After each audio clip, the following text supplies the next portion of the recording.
Fazer dashboard no Power BI é com certeza uma das melhores maneiras de apresentar dados. E mesmo com uma pessoa com pouca experiência, ela consegue mostrar resultados muito eficientes utilizando o Power BI. Mas eu vejo muitos erros comuns de pessoas iniciantes quando vão criar seus dashboards e fazer todo o design do dashboard. E nesse vídeo aqui eu quero mostrar os 7 hábitos de criação de dashboards altamente eficazes. E eu tenho certeza que se você executar e praticar todos os hábitos que eu vou mostrar nesse vídeo, seus dashboards vão para um nível muito mais profissional.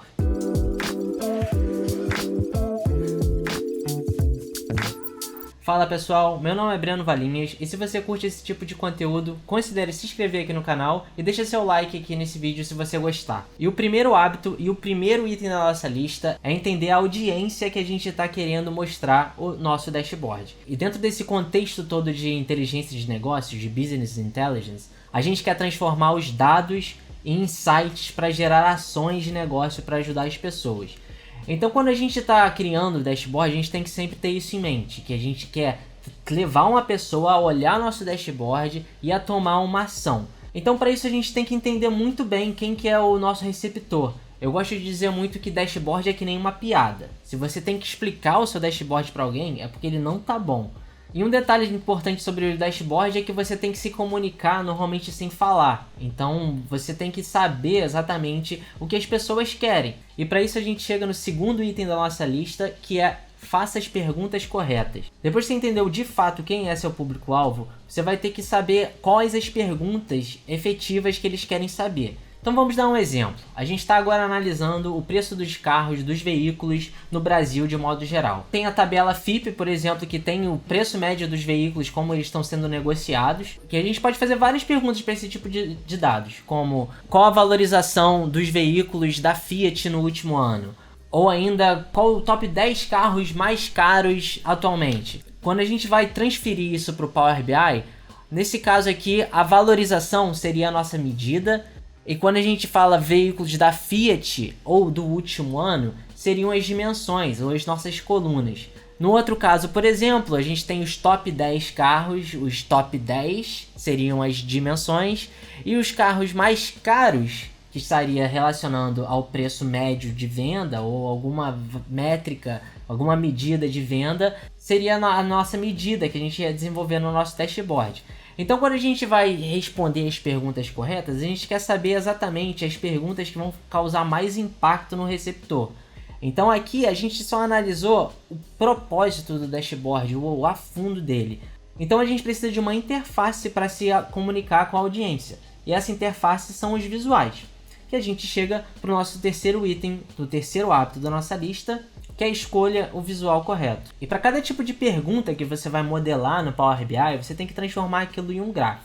E escolher o gráfico certo é uma tarefa importantíssima para a gente causar um maior impacto com as nossas respostas. Então primeiro você tem que entender o que você está fazendo. Você está comparando valores? Você está mostrando a variação no tempo? Existe um visual de referência que foi feito em 2018 pelo SQL que eu acho muito válido e vale a pena dar uma olhada, que é esse visual de referência aqui, que ele fala exatamente qual é o tipo de visual que é interessante, mais aplicável para você utilizar dentro do Power BI. Para dar um exemplo prático, vamos dar uma olhada nesse gráfico aqui. Esse gráfico de pizza ele mostra o preço médio das marcas de carro no Brasil. Então a gente consegue ver aqui que esse visual de pizza, ele é difícil de você fazer uma leitura nele. Óbvio que esse tipo de gráfico não é o melhor aplicado e eu vou mostrar um pouco por quê. Então imagina só que você está tentando interpretar cada coisa. Então, você quer saber, por exemplo, qual que é o preço médio dos carros do Volkswagen olhando para esse gráfico.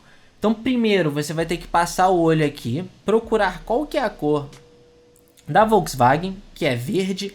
Depois você vai ter que procurar aqui nesse gráfico qual que é a cor verde que você está indo e passar o mouse e ver. Óbvio, você podia se confundir com o Hyundai que está aqui também, que é verde. Então esse não é o melhor gráfico.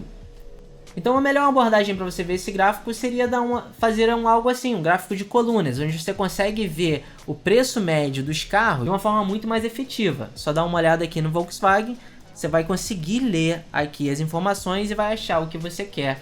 Escolher o visual certo exige prática, mas eu vou recomendar 2 livros aqui que são muito interessantes, que vai melhorar a sua capacidade de decidir qual tipo de gráfico utilizar. O primeiro é Storytelling com Dados, livro excelente, e o segundo é Como Mentir com Estatística. Dois ótimos livros que eu recomendo, vou botar o link deles na descrição aqui do vídeo.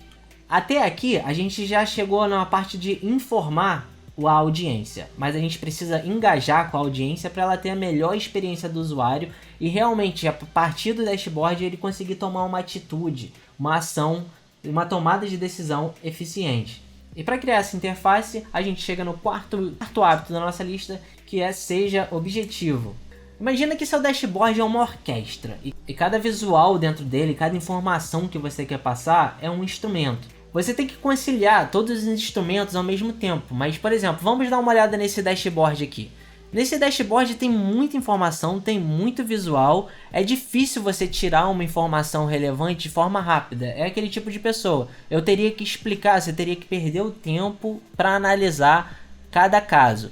Existem estratégias para você utilizar dentro do dashboard que vai facilitar. O primeiro deles é não utilizar muitos elementos dentro do dashboard. Nesse dashboard aqui tem todas as informações da variação dos preços no carros, mas ele pode estar muito bem dividido entre abas. Tem uma página que vai falar do ranking dos top carros, dos carros mais caros ou mais baratos, uma aba que vai falar sobre o preço dos carros, uma outra aba que vai falar sobre a valorização dos carros. Isso vai trazer mais contexto, ser mais objetivo e vai engajar melhor a audiência. Mas agora, como conectar todas essas ideias para trazer uma melhor experiência para o usuário? E aí que a gente chega no quinto hábito de dashboards altamente efetivos, que é melhore a aparência do seu dashboard. Sim, a aparência tem total impacto e ela é muito importante na apresentação. Você não quer, as pessoas elas perdem a atenção em algo que não está em boa aparência. E uma das melhores maneiras para fazer isso é colocando um painel de fundo no seu dashboard. Existem algumas ferramentas de design de dashboard. As mais simples que eu gosto de utilizar é o PowerPoint e o Canva. Mas se você quiser usar algo mais detalhes, você pode usar o Adobe XD ou Figma. Então a ideia básica de melhorar a aparência é criar painéis, criar planos de fundo com os espaços próprios para cada tipo de visual. Por isso que é bom planejar exatamente o que você vai fazer e seguir os últimos hábitos. Exporta o visual como imagem, você cria isso aqui, exporta o visual como imagem. Você vem aqui no item de navegação, Page Background, adicionar uma imagem. Então você reposiciona o visual para ele ficar dentro de onde você pré-planejou.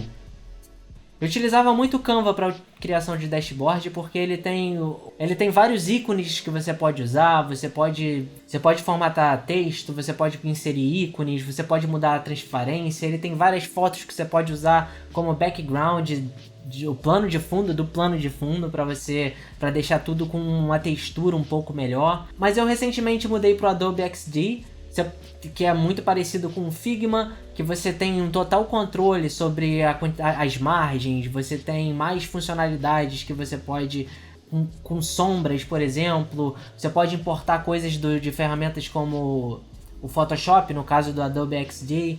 Você tem muito mais funcionalidades e chega a um nível mais profissional. Uma outra coisa para melhorar a aparência também seria a utilização de cores, você utilizar as cores certas. Isso por si só já é um vídeo muito interessante, mas eu vou recomendar aqui para você utilizar, para você gerar suas próprias paletas de cores. Então nesse site aqui que eu gosto de utilizar, o Adobe Color Palette, você pode jogar uma imagem qualquer. Então no Canva eu posso pegar uma imagem, por exemplo essa. Vou exportar ela como imagem. E a gente pode vir aqui e extrair o tema de uma imagem. E aqui tem os códigos das cores. A gente pode vir aqui no tema do Power BI, clicar aqui no tema e customizar o tema atual. Então a gente pode pegar aqui as cores, tá vendo esse código aqui? A gente pode simplesmente ir alterando as cores aqui para as cores do tema que a gente criou, e a gente vai ter uma paleta customizada. Isso você pode botar a paleta customizada da empresa que você está trabalhando. Isso vai trazer mais Isso vai trazer mais vida para o seu dashboard e essa é uma boa estratégia para melhorar a aparência. Essa parte da melhoria de aparência por si só já é um tema gigante, existem profissionais dessa área somente para fazer isso. Então agora a gente vai para o próximo hábito, que é utilize ferramentas de navegação. Agora que a gente consegue alinhar tudo que a gente já aprendeu até aqui, todos os hábitos que a gente fez, para contar uma história e a gente consegue engajar na nossa audiência de uma forma mais rápida. Normalmente eu gosto de utilizar uma página de boas-vindas para as pessoas terem uma ideia do que se trata e a gente consegue botar os melhores efeitos visuais aqui para saber a mediana dos preços do carro Ford. Por exemplo, em dezembro de 2021, pela tabela FIPE, os carros da Fiat estavam com 44 mil reais. Um carro da Fiat, em média, da Volkswagen 49 mil. E a gente já engaja um pouco o usuário nessa forma. Então, se a gente clicar aqui em começar, já vai mostrando qual que são quantos totais de modelos, o preço atual, a mediana dos preços atuais e aqui os top modelos. Essa funcionalidade você pode utilizar criando botões no Power BI, então vou te dar aqui uma lista das coisas que você precisaria estudar para aplicar as ferramentas de navegação. Que nesse caso seriam botões, para você ir alterando as páginas uma a uma. Uma outra interessante é aprender como é que faz drill through. Clica no modelo do veículo, por exemplo. Você pode clicar aqui, ó, drill through e ir para os preços, mas você pode colocar isso em um botão também. Então você não pode esperar que o usuário saiba mexer no Power BI. Mas se ele clicar num item e aparecer aqui ver detalhes, ele vai direto ser redirecionado para a página do modelo do carro que ele está vendo. Então ele consegue acompanhar a variação dos preços do modelo do carro. Uma outra coisa interessante também é utilizando bookmarks e painéis de navegação. Para você habilitar é só você vir aqui nessa aba e habilitar o bookmarks e painel de navegação e você consegue criar filtros, páginas que eles expandem, para você conseguir filtrar os dados e ele não ficar poluindo tanto o ambiente. Você vai ter esses menus laterais que andam assim. Esse é o tipo de navegações que melhoram muito o engajamento e a navegação do seu usuário. E para fechar, o último item na nossa lista é seja consistente. Ser consistente vai fazer com que todos esses hábitos entrem em harmonia uns com os outros. Então você vai querer manter o mesmo padrão de cores que você utiliza para os gráficos. Você vai querer manter os textos sempre alinhados no posicionamento correto. Você vai querer que o espaçamento entre os visuais seja o mesmo. Isso que dá uma funcionalidade maior no Adobe XD ou no Figma do que no Canva ou no PowerPoint. Você vai querer manter a tipografia a mesma, então você não pode ficar usando fontes diferentes para tipos de gráfico. O que é muito comum é você utilizar uma fonte que você fez no Canva ou no PowerPoint e no Power BI você utiliza para os números uma outra fonte. Você tem que ter uma harmonia e uma consistência entre essas fontes e entre as páginas do relatório. Então, se você for usar ícones, usa um tipo de ícones, você não vai querer usar ícones 3D e depois utilizar ícones 2D, ficar misturando muito as coisas. Tem que ser consistente nesse tipo de detalhe e isso vai fazer seu dashboard ficar muito mais efetivo. E se você estudar e praticar todos esses hábitos, eu tenho certeza que seus dashboards vão ficar muito melhores e você vai conseguir impressionar muito mais pessoas. Eu sei que é muita informação, mas coloca aqui nos comentários sobre o que você quer que eu faça um vídeo sobre. Qual hábito que você quer que eu detalhe mais especificamente. Você quer que eu fale mais sobre navegação? Você quer que eu fale mais sobre como criar o layout e a aparência?